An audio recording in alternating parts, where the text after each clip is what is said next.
So hello everyone and welcome back to yet another video, and welcome back to the new season as well, which is called as the Rising Heroes. And I've already mentioned in the last video that this season is kind of stale and it does not have too many updates. That is the reason the first team I'm going to try out is going to feature Whimsicott over here. So Whimsicott is one of the Pokemon that I've got buffed, because it have got access to Fairy Wind now. Earlier it have got access to only Razor Leaf and Charm, but Fairy Wind gives it more coverage, not coverage but more consistent matchup, because how fast energy generation is there with Fairy Wind. So for Whimsicott it is having access to Grass Knot and Moonblast. So with the typing also it needs coverage against Flyers, Ice, Poison and Fire as well, to which I'm going to pair up my Whimsicott with a good backline over here along with Stunfisk and Dunsparce. So both of my backline is actually weak to fighting over here, but can easily handle Ice, Flyers, Fire and Poison as well, because of this moves and its coverages. So this is the reason I put this team together to form a ABB team style, so that it can cover all the Whimsicott coverages, like weaknesses over here. But nevertheless, since it's very early in the season, I'm not sure what people are running over here in the very early ranked battles. So it might be Spice, it might be the RPS of Trevenant, Lantern, Walrein, or maybe Noctowl as well, but we'll see to it. So without further more delay, let's quickly jump into the battles and check out this Whimsicott, the buffed Whimsicott rather, in the Great League. Moving into the first battle, I pick up a lead of Trevenant. So actually it's not Spice, so it might be RPS that we have got in the last season also, and we have to somehow manage in this season as well. If not, we are getting some like very relevant PvP move updates or maybe community days over here, to which now I'll be going for the first Moonblast that almost nukes the Trevenant over here, and I tried to catch one Shadow Ball of their own onto my Dunsparce over here, which they hold onto the energy, but they went for it as Seed Bomb over here, and they now swaps out into their own Stunfisk. So for Stunfisk, I do have loaded Drill Run, which do get back-to-back shields from this Stunfisk as well, which is really nice. And now I can go for one more Drill Run of my own. So Drill Run will be hitting quite hard, not as much hard as it would from attack with Pokemon, but still it will do decent amount of chunk as well. To which now they will be going for the farm down after they went for the next Rock Slide, and from this kind of range, since I am up 2 shields, I can easily come back with my own Stunfisk, and I'll be shielding up this first move. So if it is going to be a Earthquake, I have to shield it, or rather I can let it, I have to shield it over here, and next move I can go through, which was a Earthquake, which is really good.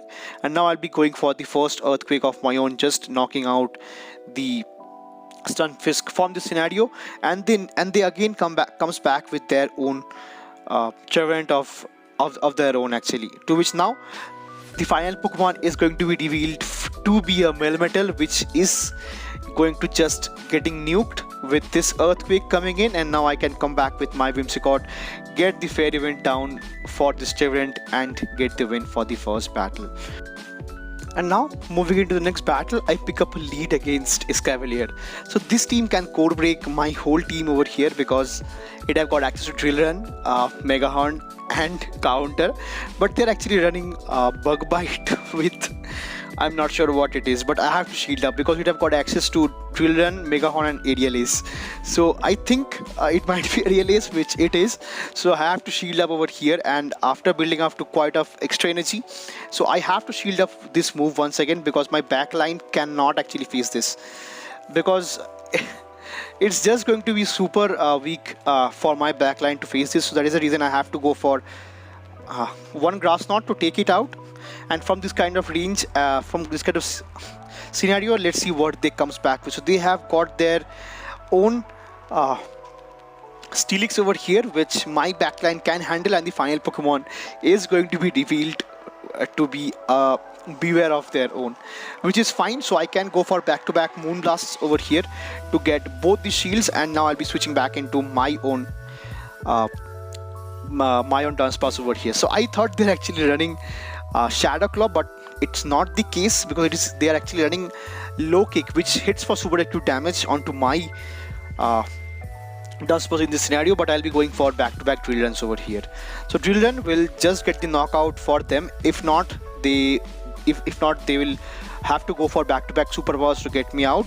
But they're actually running Stomp, which I'm not sure in the final. And again, they comes back with their own Steelix, which have to face this Drill Run, which does a bit of decent amount of chunk. And right now, if they're going for a Psychic Fang, it might not get the knockout for me because it's non-stab and I am quite bulky. So I'll be going for one more Drill Run, which will be getting the Steelix very low, which is the case. And now I can easily come back with my own G.Stunfisk and get the Heart Found, which I'm not sure what happened to this.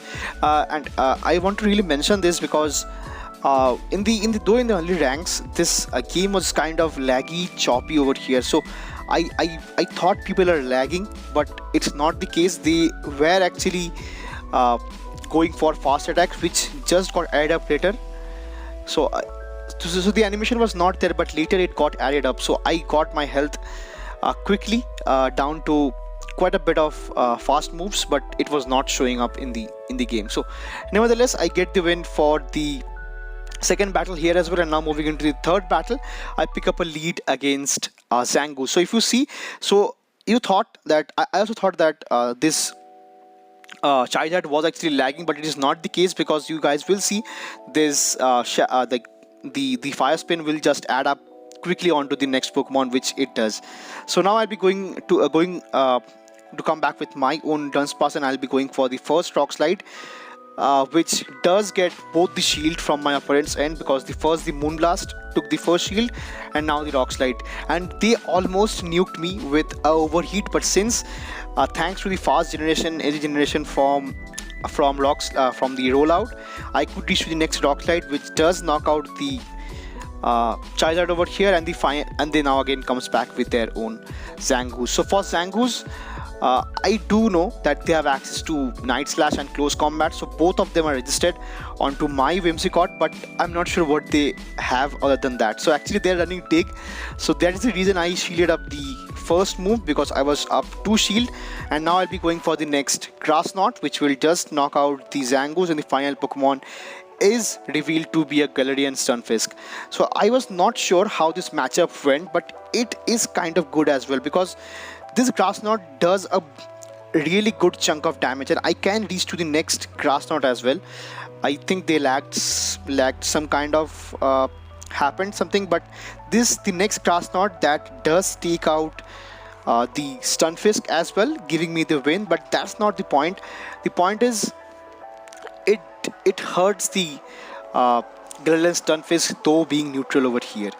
So moving on to the next matchup, I pick up a lead against Ludicolo over in this scenario, to which now they tried to catch a Grass Knot onto their Hariyama, but I'll be going for the Moonblast that just gets the ouch to that Hariyama, and they again have to come back with their own Ludicolo in this scenario. So Ludicolo does have access to Bubble Beam, Bubble along with Ice Beam, Leaf Storm, and I think one more move, Bubble Beam as well. To which now I'll be going for the next Grass Knot, which does gets the first shield from my opponent's end, and now I don't want to shield twice. So that is the reason I'll be switching back into my own Stunfisk over here, which can take multiple charge moves coming in from this Ludicolo over here. And now I'll be going for the next Earthquake. So Earthquake does register damage, but it does quite a lot of damage as well, to which they gave up their final shield also. So I'm happy to let my Stunfisk go down, which have done its job, and now I can again come back with my own Whimsicott and go for the next Grass Knot to get the win. But again, since they lagged, I think, but now they comes back with their own Latias, which is super spicy, but which will not appreciate this Moonblast going in, which will just nuke the Latios out of the game and now have enough energy to go for the next grass knot that takes out the Ludicolo and give me the win for the 4th battle. So GG's. Moving on to the next battle, I pick up a good lead this time with Swampert, but this is the thing I realized with Swampert. So though I'm quite sure that they are not running Hydro Cannon because these are early ranks, so they are actually running Surf. But you guys will see that how two serves put me quite low, that I have to shield twice to get the knockout for this Swampert. So now I will be going for the next grass knot, which they will definitely shield. And now after building up to quite of extra energy, I'll be going for the next grass knot as well. So right now they are down 2 shields, but I am up down 2 shields and I am having 2 shields. But from this kind of scenario, before I could reach to the next grass knot, they will be having multiple surfs or maybe hydro cannon to go for. So that is the reason in 2 to 2 shield scenario, I think Swampert does win to Whimsicott as well. So this is a strange scenario, but I found that absolutely interesting as well. To which now they swaps back into their Hitmonchan over here, which does get the knockout with Moonblast, and the final Pokemon is revealed to be Rapidash of their own. To which they went for the next Flame Charge, which will not knock me out, and the final Pokemon again they comes back with their own Swampert over here, to which I'll be going for the next Earthquake, which will knock out the Swampert from this kind of range, giving me the win for the 5th battle and the 5-0 in turn. So that was quite a good set of battles. So I thought people will be running too much spice, but it's not the case. People are running that RPS, GBL RPS as well. So that was the Whimsicott showcase over here, which is kind of buffed in this scenario. It might work out really well in some kind of reset metas also. So that was all for this video. See you again in the next one. Till then, peace.